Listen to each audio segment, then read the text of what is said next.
Okay, so I just did my introduction video and it was great actually.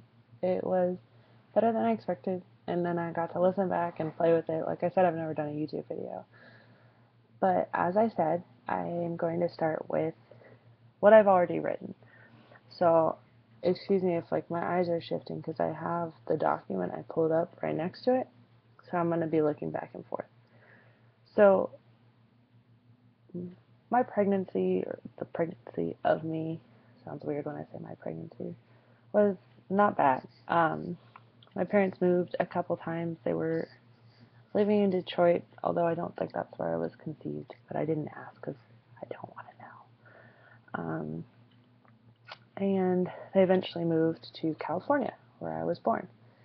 Um, and while they hated Detroit, they loved California, and they took like a road trip with our dog Amber, um, and ended up over there. And I remember my parents telling me that the pregnancy wasn't bad, but I have a horrible birth story apparently that was super traumatic. And my mom was at my aunt's house in Orange County when she started having back labor, but I'm the oldest child, so she didn't know it was back labor. She just was like, I'm in pain. So she actually, her water broke driving back to LA from Orange County while on the phone with my dad. So that's pretty funny, right? Um, the best part is that I was a breech baby, which, I was born in 1990, and back then it was all about natural childbirth, no medication, and to find out I was a breech baby really freaked them out. And especially because, they tried to turn me around and everything, and it didn't work, which means that they were going to have a C-section, which was super disappointing to them. So, um, that happened, and then they weren't expecting it. I came early. My birthday is November 2nd, and I think I was supposed to be born somewhere between the 5th and the 7th or something like that. So um, they weren't expecting that, and they said that when they got into the hospital, the nurses were like, "Oh, everything's fine, don't worry about it." But my parents were like, "No, she's breech, she's a C-section," and they were super casual about it, which is stupid, but they were super casual about it. And then finally, they like, went to see how dilated they were, and they're like, "Oh, we need to do this ASAP." And it's like, no shit. So, I was born, and obviously I was born healthy, and that's good, but my parents were first time parents, and so I think that is hard for any first child because they don't really know what they're doing. And from what I was told at that age, a lot of doctors were just idiots.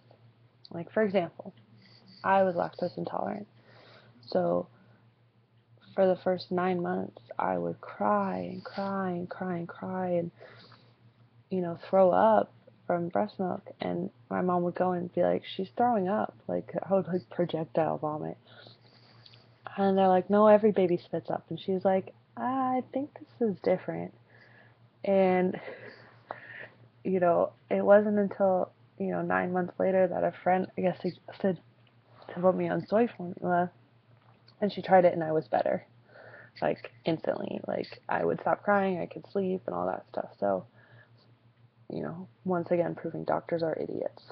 So, uh, that was one hurdle. Another hurdle is, I guess, I got tons of ear infections as a kid. My mom would say, you'd get an ear infection, we'd go on antibiotics, and then you'd finish antibiotics, and before we knew it, you had another ear infection.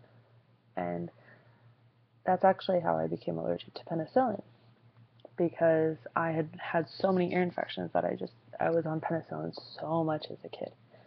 Um, I also apparently had something wrong with my hips, but they wouldn't tell my mom what it was. They're like, oh, just look and see if this turns into something further. And she's like, well, what do you mean? And they're like, oh, it's fine, just don't worry about it. And they like wouldn't tell her, which makes no sense because like that's what doctors are for. So I told her, I was like, it sounds like you went to some horrible doctors. She was like, yeah, pretty much. Um, so that was pretty funny. Well, not funny. I think it's funny because, I don't know what was happening. But basically, like, sounds like from an early age I had a lot of medical problems, which is interesting because now I have this thing called Ehlers-Danlos syndrome. And Ehlers-Danlos syndrome is a connective tissue disorder and it's genetic. So what we think is that it started showing signs a lot earlier into my childhood than we realized. And, we just didn't know. And now it's kind of like connecting the dots. Um, what else? Some other injuries. I broke my ankle when I was like 4.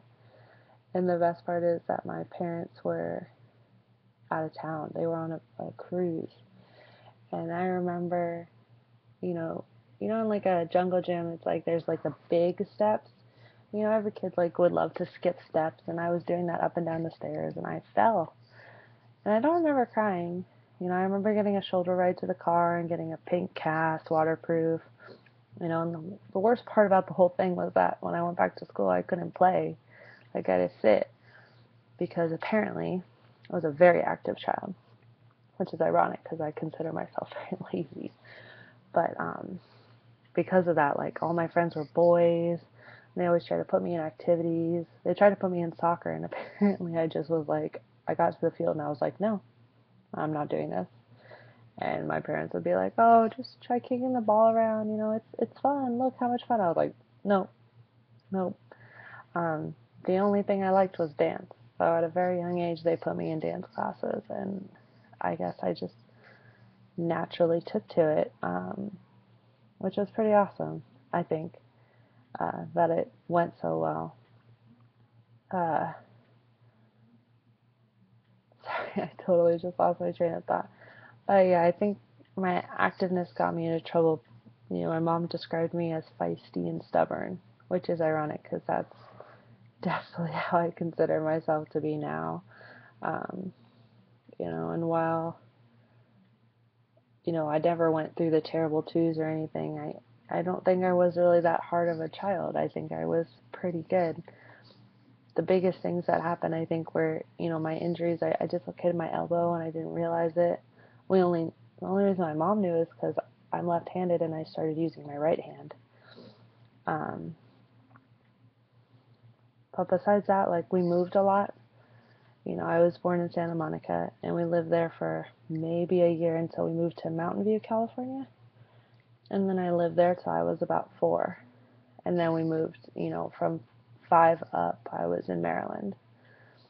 But like I said, this is supposed to be just 0 to 5. So, you know, I think that would be the biggest thing. And, my therapist was all, they look for connections for everything. And it's hard for me because I don't see a lot of it because it's before you really start remembering stuff. This is probably going to be one of the more boring videos, but it's really before I remember anything. Like my childhood up until that point was consistent of the moving and the constant injuries. And of course, my sister's being born. I have 2 younger sisters. Um, I'm 24, one just turned 22, and one's 19. So they were obviously born very close to me, and they were in Mountain View when they were born. My mom didn't tell me too much about how I reacted to them being born because we didn't get that far, but as far as I know, it was okay. Um, and the same with my reactions to moving. From what I remember, I loved it. Like, I remember moving before we moved to Maryland. We had a mattress and it was like leaned up against something, and I remember using it as a slide and just going down and loving it, and loving school and my teacher, and just being very independent from a young age, and knowing what I wanted. Funny story. I was a pacifier kid. We called them choopies in my household, and I really wanted this Pocahontas watch. I was like, I think my mom said I was like 3. It must have been 3 or 4 because I remember this. And the deal was I would cut up my pacifiers or choopies, for this Pocahontas watch. And I remember doing this. I remember sitting in the kitchen, and I had to take the scissors and cut them myself. And the way my mom describes it is like instant regret. I started crying, and I was like, I'll give it back. I'll give the watch back. Just give me my choopies. And she's like, I knew we probably had some hidden in the house, but I couldn't give them to you. I had to stay strong. And the best part of the story is that she told me that I didn't remember, is that the night before I sat her down and I was like, Mom, I'm ready. Like, I'm ready to give them up. And she's like, Are you sure? Like, she didn't want me to. She's like, Are you sure? Like, it's okay. We don't have to. And I was like, No, I'm ready. I was so sure and stubborn. And I think what makes everything so interesting about what I've learned about my childhood is that a lot of those traits I still see today. I do what I want. I generally know what I want. I am very stubborn and very feisty, and for a while I was really active too. I was always doing things. I did dance till I graduated high school, and obviously started at a very young age. Um, but that pretty much sums up what I had written. Um, I don't think there's a lot to being that young. It's hard, I didn't have any major things. My parents are still together to this day. I get along with my family. So in terms of the therapeutic process, in terms of talking about that, there isn't much. So I'm going to end this video, and I'm going to consider doing another one right now, just because this whole therapeutic experience isn't just about the autobiography. It's about talking about my days and the ups and the downs of what I experienced. So there's going to be my life story autobiography, and there's going to be my life story daily living or something like that. I'd keep going on, but I really don't want to make these videos too long, because I don't know if anyone's even watching or still watching, and I don't know. I just don't know. I'm so new to this, and it's like, it feels kind of weird because I'm recording this video staring at myself, and then I listen to myself talk. It's like, I don't know if anyone else feels that way, but I hate listening to myself. When I used to sing in school and in choir and stuff like that, like, I hated hearing myself sing. So I don't know. We'll see how it goes. Hopefully this sticks, but that pretty much sums up 0 to 5. Be sure to remind me in case I forget. I know my therapist was looking for me to make connections between different things in my life and where I am now. So, I don't know. Hopefully all goes well. And for the first time in my life, I don't care who knows about the stuff that goes on. So, maybe I'll make this public. I don't know. We'll see. But thank you again to whoever you are out there who is watching this, if anyone. I appreciate it. And as I've said before, be kind. I love you all. And I really appreciate anyone who has taken the time, and thank you. So have a great night, you guys, and I will be back soon.